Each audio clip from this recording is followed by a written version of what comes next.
Hello. It is absolutely wonderful for me to be here, and I am just delighted to have the opportunity to take a look at this film. And it starts right away, so I'm going to start with my commentary and explain a little bit later. One of the things I love about this piece is it's so awkward and so human from the very beginning. If you turn back, you can see that from the very start, our actress has tried to open her car with the wrong key. Then she finds that she would rather use the remote. She tries to turn the car over with the wrong hand and has to switch the other hand. It's just absolutely delightful little bits that make it seem very human and very faulty, and I just love that about it. So here we are.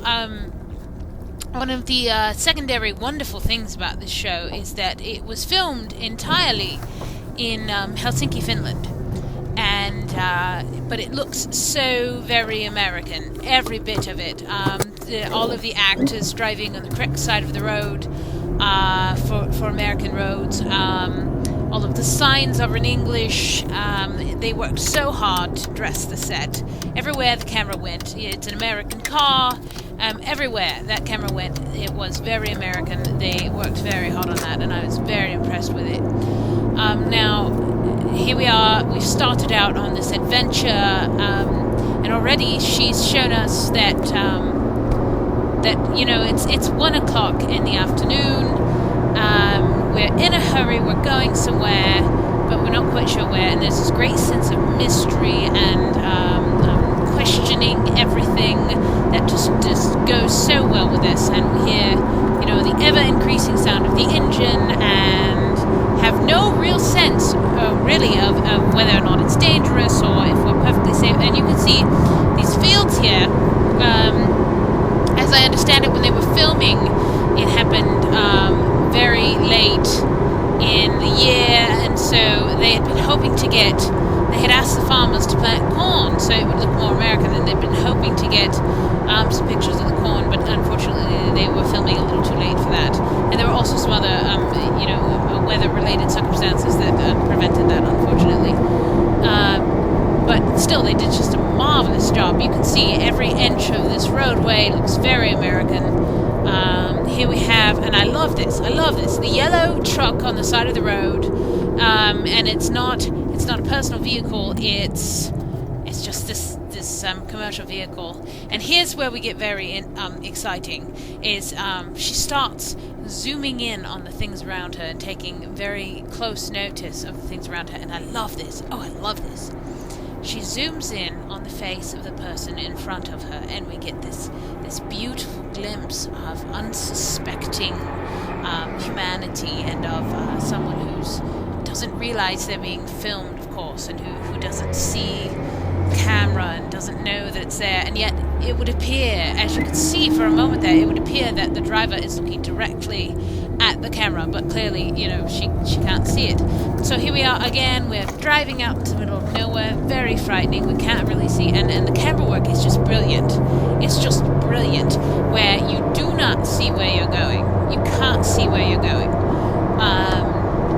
Here, and we see she's showing us, faster and faster. I have to beat someone behind me. It's very important that I be going fast. And then, brilliant, she zooms right in. So it feels like we're going 70, 80, and in this case it'd be miles per hour instead of 120 kilometers. And it's a brilliant use of the zoom, and of course she has a very steady hand with the camera. And this actress is doing all the filming. There was no secondary crew in the car, as I understand it. And of course we can see that we got cloudy skies, and I love. They, as I understand it, that little glimpse of the gas tank that we saw in that backyard, as I understand it, they had to ship that all the way from America to where they were filming because they could not find any in Finland. There were none to be found in Finland, and they had to ship it all the way from America, and I thought that was just remarkable. We see the typical American red barn in the corner, and here we get the first glimpse of our actress, and she's very careful not to look at the camera. She's paying attention to the road, very focused, very sincere, and details, if you look at the visor just in front of her, you can see the detail that they put into this, where she's got her insurance cards there, and you know, something hanging on the mirror, and here we look through the mirror and we can see who's following us. And as I understand it, there was a crew vehicle back behind, just in case there was ever an incident during the filming. There was a crew of paramedics on hand, just in case. And here we can see that she's trying to push the limit. And as I understand it,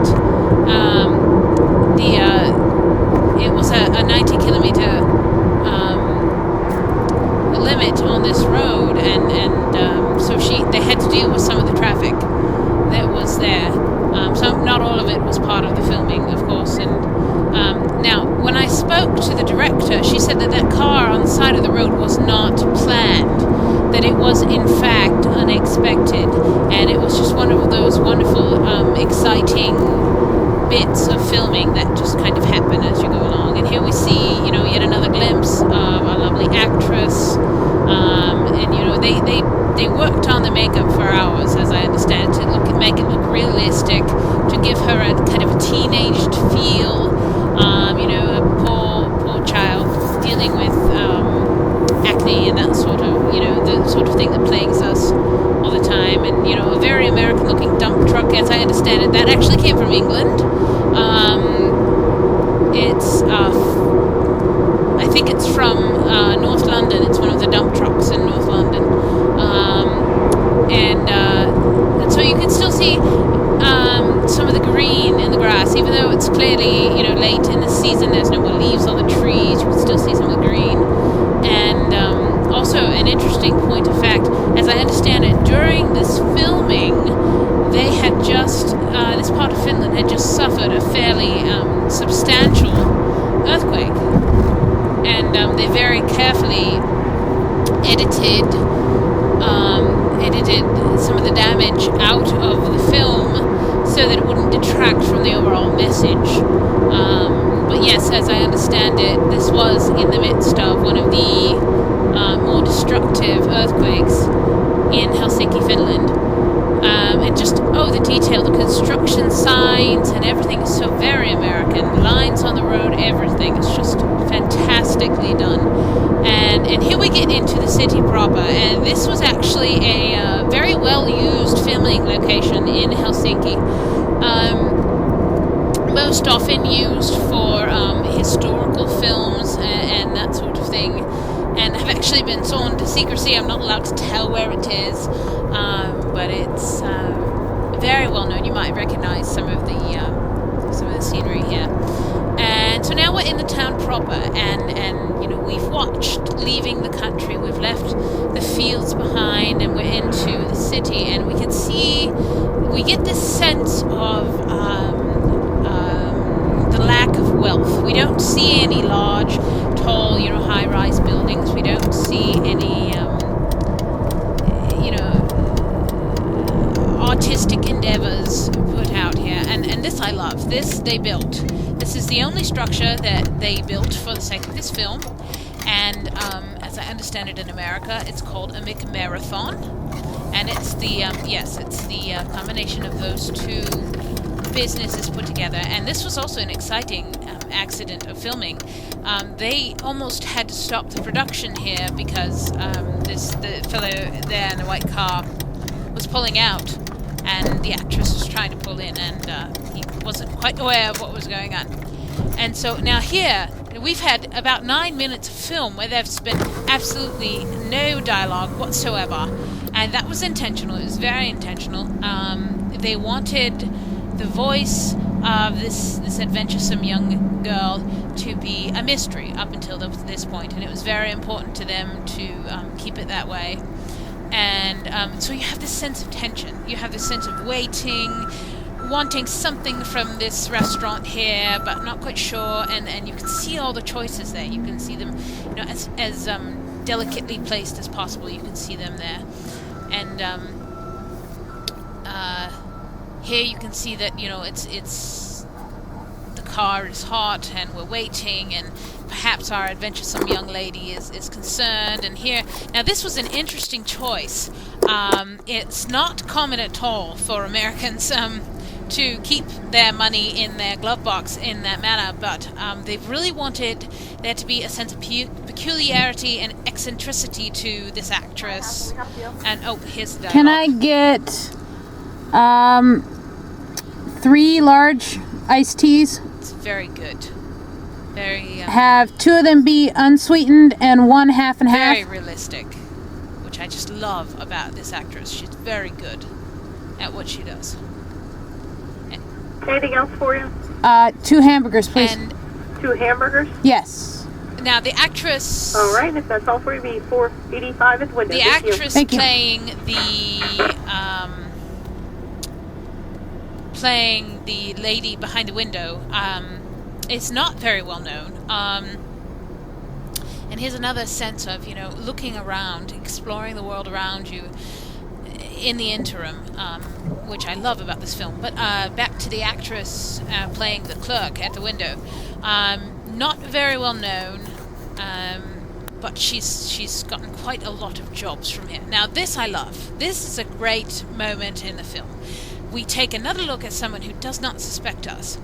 And it's a very distinct character. It's very much the American housewife, someone who would sit at home, perhaps looking at the shopping network. You can see she's got makeup on, so it's very important to her appearance.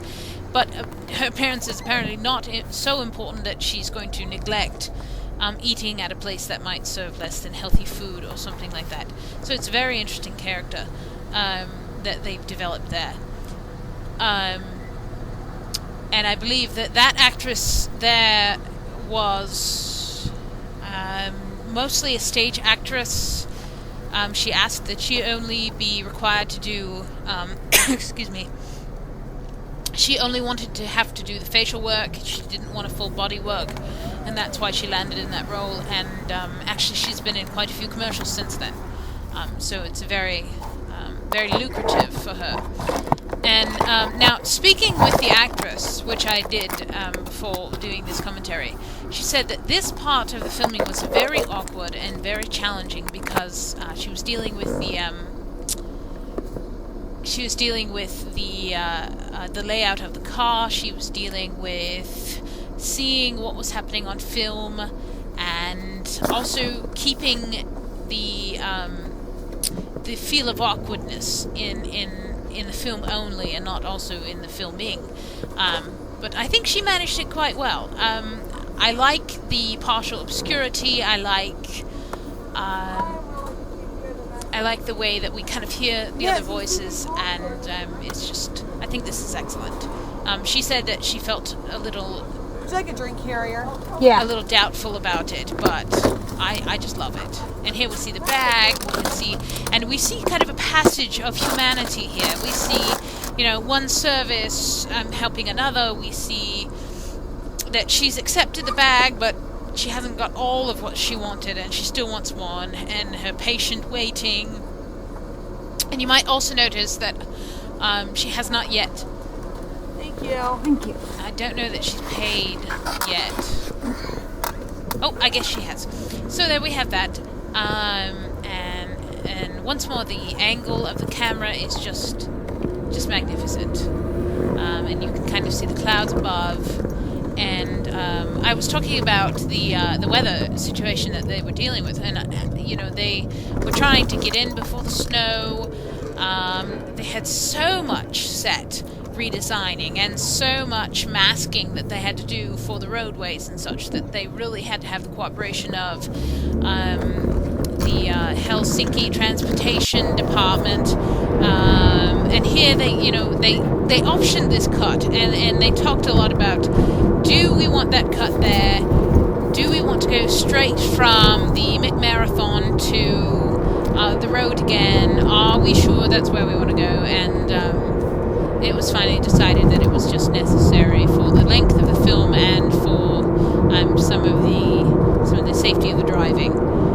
So they did make that cut, but it doesn't detract that much from the film, I don't think. And we jump right back into the action. We jump right back into the excitement of moving, and and just the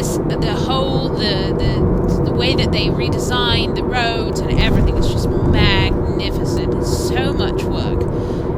It's just stupendous. And here we are. We're just about a minute from the end, and it is